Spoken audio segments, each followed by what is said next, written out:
Welcome everyone to Awake Ministries here at Myungsung Church. Let us give thanks to our God. I want to give thanks especially to all of those who serve here in Awake Ministries for all that you do, especially to Hosung Church 집사님 today for leading us in prayer, and to 표정석 집사님 and 흥성이 집사님 for reading from the scriptures, which shines on us like the sun that is outside right now. 80 degrees, beautiful day, but God's word is even more beautiful. And thank you also to the Tequila worship team for leading us in worship with all our hearts, That was actually the first time I sang that song in English. You guys all know the song in Korean? So I kept, automatically, 자동적으로, I kept singing like, right? It just comes out so naturally, but it's such a beautiful song. And to sing it in English for the first time for me was even more special. And thank you also to Shoshana Choir for singing of the beauty of the earth. Truly how beautiful it is, the creation that God has made, that we can live in today. April's already over. In case you didn't notice, it's the first week of May. April's already over. And in Korea, I'm not sure how the tax calendar works, but in America, many people around this time, they start looking forward to a couple of things. The first thing is what they call a tax refund. Because in America, the taxes that you pay on your monthly paycheck is very high. It's very high, but at the end of the year, the tax year, after you finish all your taxes, sometimes you get some of that money back all at once. And so the deadline is in April to finish your taxes for 2018. And you send them to the IRS and then they send you money back. It's like magic. But it's your money that you sent them every month out of your paycheck. But it's such a good time. And for some people, they get thousands of dollars back. Some people, their refund can be over $10,000, 천만, right? So think about what a special, blessed time this is for many people. And another thing that they can look forward to is getting an employer match. And what this is when your company matches your money into your retirement account. So every month you put money into that account, right? And they match based on what you put in. So if you put in 5%, they'll add another 5%. So it's literally free money that they're giving you. And they give that to you also at the end of the year. So this is a very good time. A very good time. In America, this is a season of getting back. Getting back. After all the hard work, everything that you put in, you get something back, finally. And it's something that people look forward to. They anticipate it. They look forward to it and depend on this money. And you even see a lot of stores will have special sales saying, come, spend your tax refund money here. But corporations and governments giving us this money, they're not the only ones who can return what we give. They're not the only ones who can match what we give them. As David said, some trust in chariots, some trust in horses, but we trust in the name of the Lord our God. We believe in a God that is beyond the powers and organizations of this world, the companies of this world, the governments of this world. He is a God that matches what we give without limits. In fact, He makes it even more than what we give. What we originally brought before Him is made even greater than what we gave. We read today in the story of Jesus feeding the 5,000, the multitudes. This is the only miracle that is recorded in all 4 Gospels.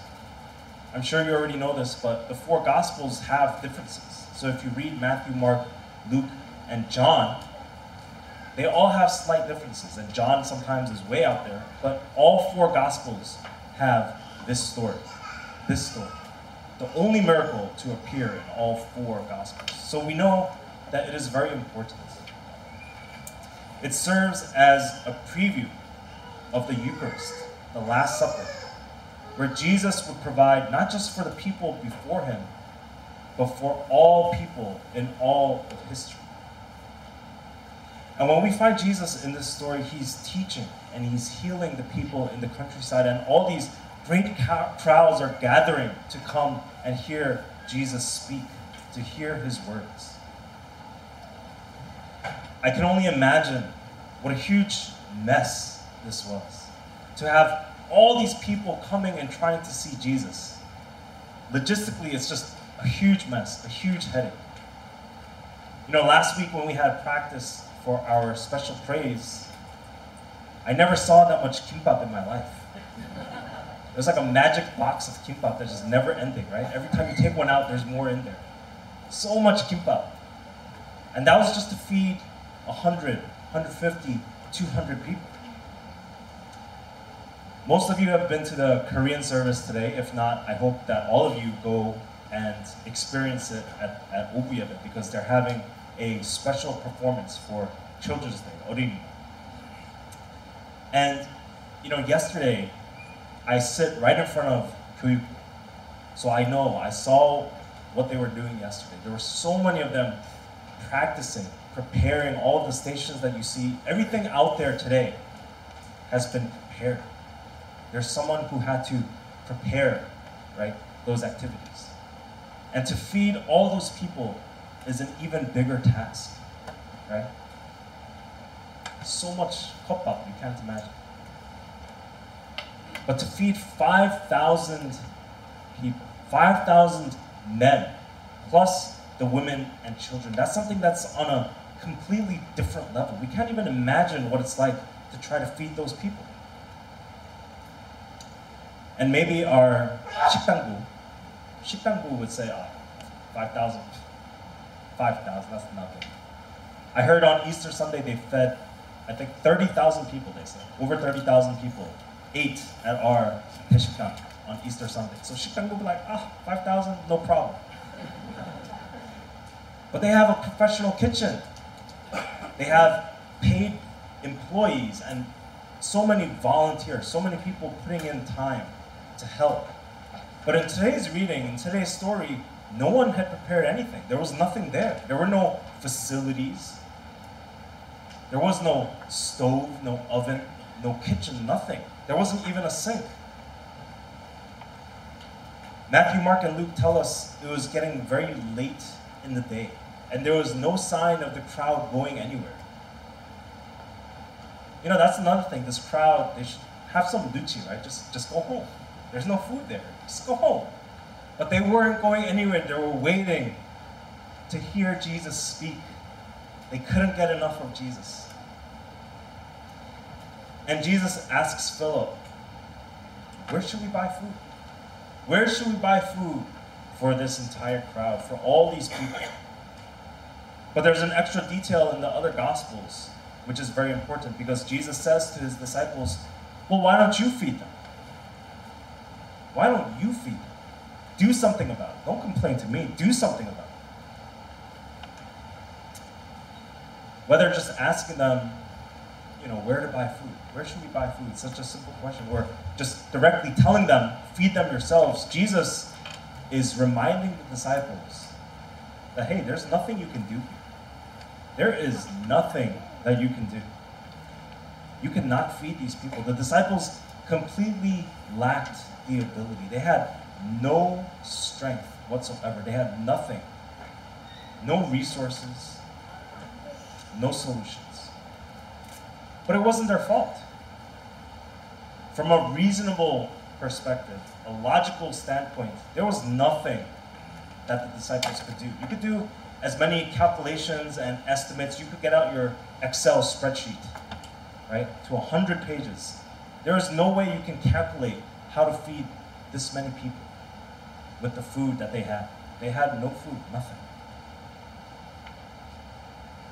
Over half a year's wages, Philip said. Over half a year's wages would be needed to feed these people, just to give them a single bite.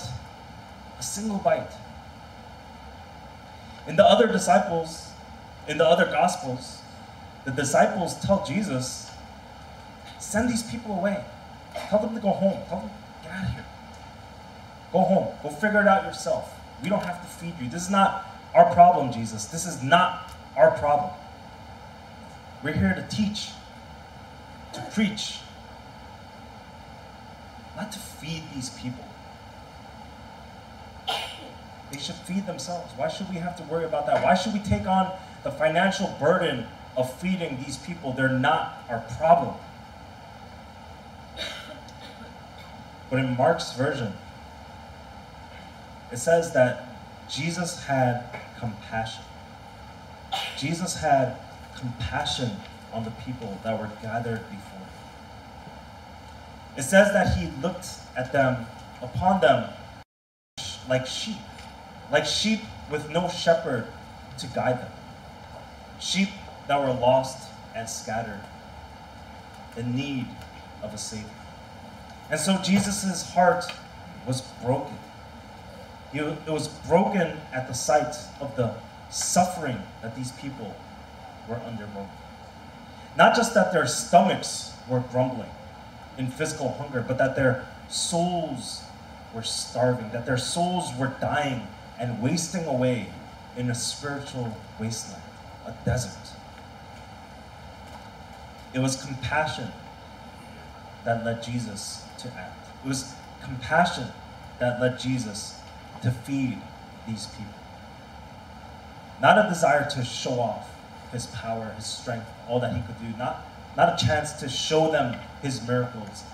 Not so that the people would love him and appreciate him for the food that he had given them, but because he loved them, because he had compassion upon them, because his heart broke for them.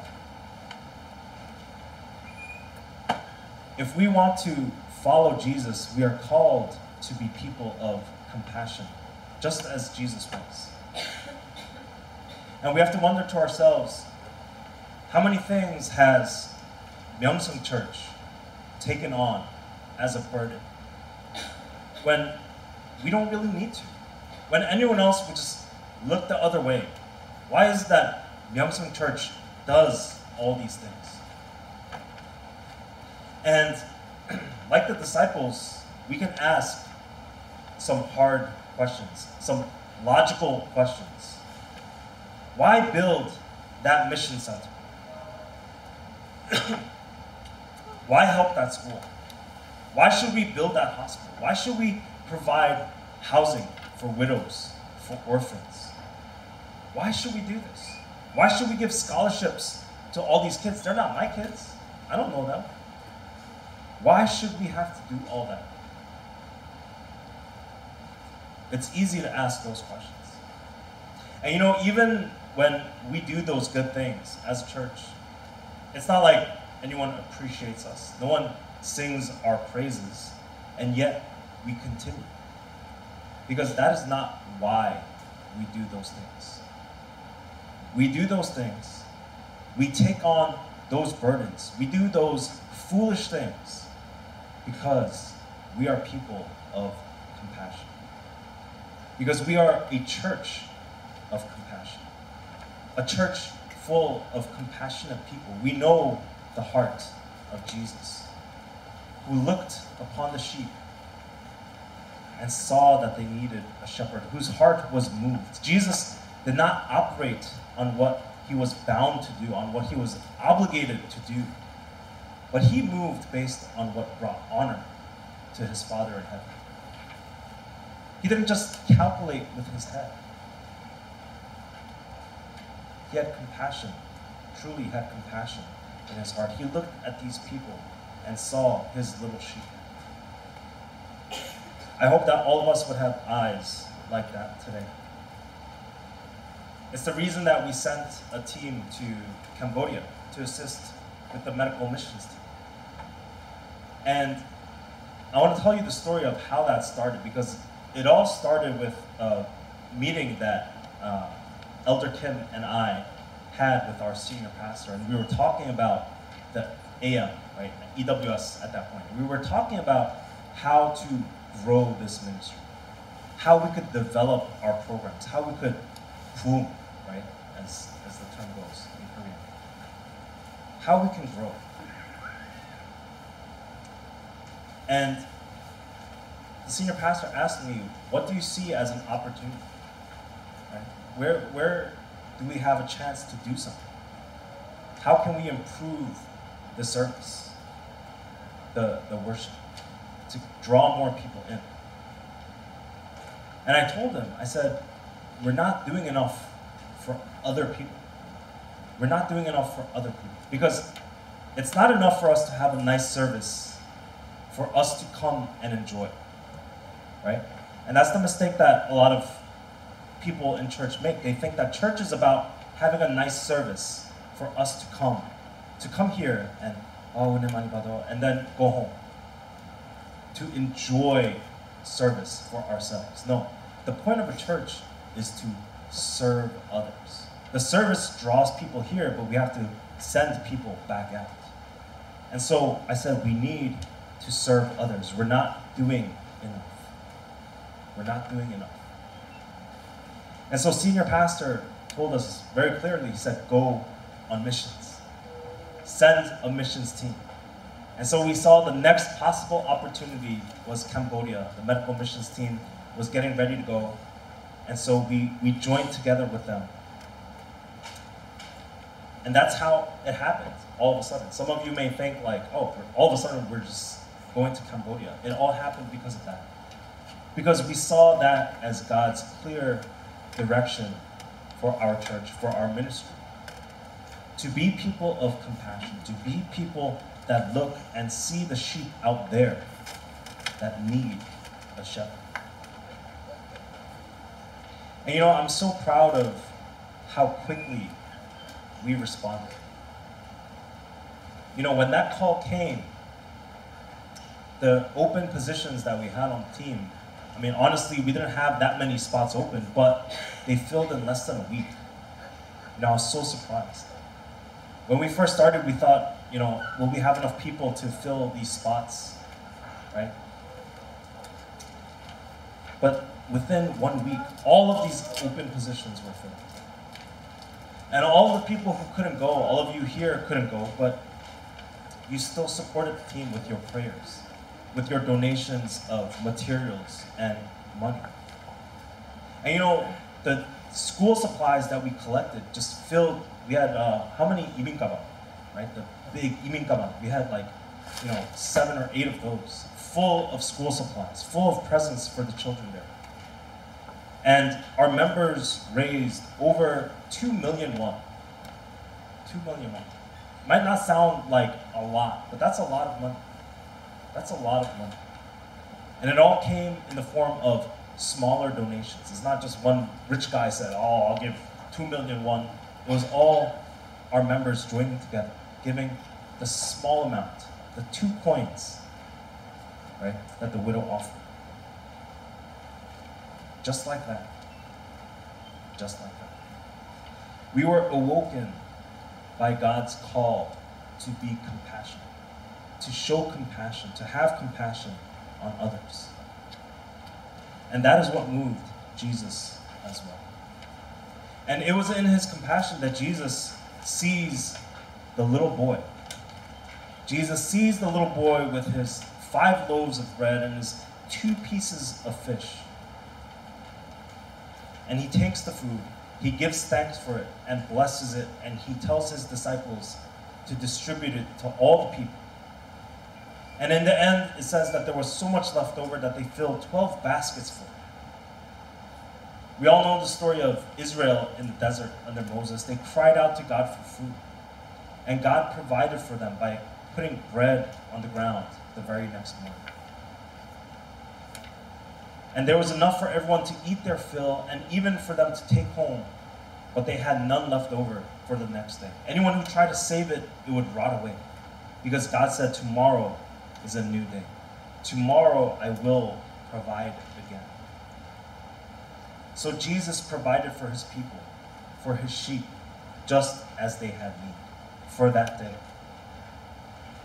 And in all of this, I wonder how the little boy felt. Right? Do we ever think about that? I wonder how the little boy felt being called up to Jesus. And it's fitting because today is Children's Day. It's 어린이날. But we don't think about the little boy in the story. Because whenever we read a story, we think of ourselves as the hero of this story. That's why we like Endgame, because we like to think of ourselves as Thor, or Captain America. I could be Thor soon, right? Spoiler. We like to think of ourselves as the hero of the story. And so when we read this story, we think, oh, I could be like Jesus. I could be strong. I could be a 능력자. I can multiply food. When I touch something, it'll grow. When I touch my wallet right now. But that's not the point of this story, because our place in this story, the person that we should be relating to, is this little boy. We are this little boy in the story, but we forget that. We forget his place and our place in the story. And the little boy, he must have felt so special. He must have felt so honored. Wow, they're calling me up to come to the front. Out of 5,000 men, plus the women and children, they call this little boy. Here, come on. Jesus is calling you. Come here. Bring your lunchbox. Don't ask why, just come. Right? Imagine the excitement that he must have felt. The apprehension. I wonder if Jesus is nice. I wonder if I can get an autograph. Maybe he'll sign my Bible, right? But when he goes up and he hears what they want, when he hears why he was called, all of that excitement and happiness must have just drained out of his body. Like, what? This is why you called me? I thought I was special. You just want my food. This is why he was called. They wanted his bread and his fish. It's very simple, right? They wanted his bread and his fish. And he might have been thinking, hey, this is my food. This is my food. My mom gave it to me. She said I need to eat it all to be a healthy, strong boy. Keep on quiet. This is my food. How can I give it up? And we have to wonder how we would have responded in such a situation to give up our food. Think about that, to give up your food. That's not an easy thing. That's not an easy thing. Would we give up our loaves? Would we give up our fish? And the thing that we give up, the thing that this little boy gave up, it might seem small. In the eyes of the world, it can be very small. But to us, it's asking us to give up everything. Right? To other people, it's small, but to us, this is everything. And Jesus is asking us to give it up. To give up what we have. 5 loaves, 2 fish. This is all I have. How can you ask me for this? I think we would have a hard time letting go. But this young boy, in his faith, he gives all that he has to Jesus. And Jesus is the one who multiplies what he gives by 10, by 100, by 1,000. And it became a blessing, not just to this little boy, but to all the people around him. All the people that were gathered were blessed by his small sacrifice. Let us remember the words of Luke chapter 6, give and it will be given to you. A good measure, pressed down, shaken together, and running over will be poured into your lap. And it was all possible when this little boy gave up what he had to Jesus. Do we have that same faith to give up what we have, to give the little that we have and set it before Jesus and say, Jesus, this is all that I have, but you can do with it whatever you want. because I believe in you. When we come with this small offering, so hesitant and so unsure, we can see that what we have is not enough. What we have is never enough. And we might wonder, Jesus, why are you even asking me for this? This is nothing. This can't help anybody. But when we do not hold back what we have, when we do not hold back, we can watch in wonder as Jesus takes what we have and increases it. He multiplies it. He makes it into something more than we could ever imagine. Our little sacrifice becomes greater. And suddenly it is sufficient for much greater things than we could have dreamed of. My grace is sufficient for you, for my power is made perfect in weakness. Therefore, I will boast all the more gladly about my weaknesses, so that Christ's power may rest on me. No matter how many times I read that verse, I think I use it at least once a month in my sermons, but it's okay. Because that message right there just gives us so much comfort that when we bring our small sacrifice before God, that He can do great things. He can do great things with that sacrifice. We might think that it is nothing. We might think, I'm just a nobody. But our God is a somebody. Our God is a somebody. And He can move in powerful ways with what we give Him. You know, for me to preach every Sunday, to come before you and stand up here, also for me is an exercise in giving up to God, because I can't prepare enough. What I can give is so small, it's just insufficient. But I do it knowing that God takes the little that I give and makes it something more. He multiplies it. God is the great matcher of what we give to Him. God is the great multiplier of what we give to Him. God will multiply what you give to Him today.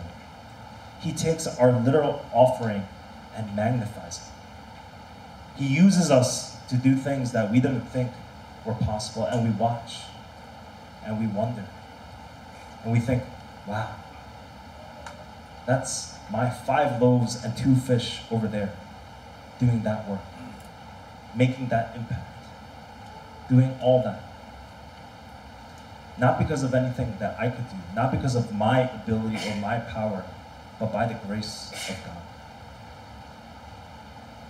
Just last Sunday, we were gathering together to practice for our special praise, and it wasn't easy, right? It wasn't easy. Our senior pastor said that we must have been sweating a lot during practice. I don't know if he meant it as a joke, but we were literally sweating a lot during practice. Literally sweating. And I saw that some tempers were getting a little frayed. There was some yelling, right? And it seemed like we didn't have enough time. It seemed like we were unprepared. It seemed like we didn't have enough. But we brought it before God. We brought it before God. Not because it was time to go on stage, but because we had faith. We had faith. And I think everyone can agree that when we went on that stage, God took over. God took over. God says, thank you for this small sacrifice. Now I'm going to do something more. I'm going to make it bigger. And so many people were just truly blessed by our special praise that night. I was sitting right behind our pastor emeritus, our Wolo Moksarim. I was sitting right behind him. And I could see him smiling through the back of his head. I could see him smiling from behind. That's how big his smile was. He was so happy. And he was giving high fives to all our kids as they were coming down off the stage. And when we bring before God our little sacrifice, the little that we have, God does great things. God does great things because God is the great matcher. God is the great multiplier of what we give. So when we ask ourselves, what can I offer? What difference can I make? This small amount of bread, this small amount of fish, what can I do? It seems insignificant. But with those small loaves and with those small fish, God can provide. With our lives, what can God do? Ask yourself, with this small life, this good-for-nothing life, what can God do? But the question is, what can't God do? What is there that God cannot do with our lives, with our offering? Let us commit ourselves and all that we are to God. And I promise you that you will witness how God can multiply what you give.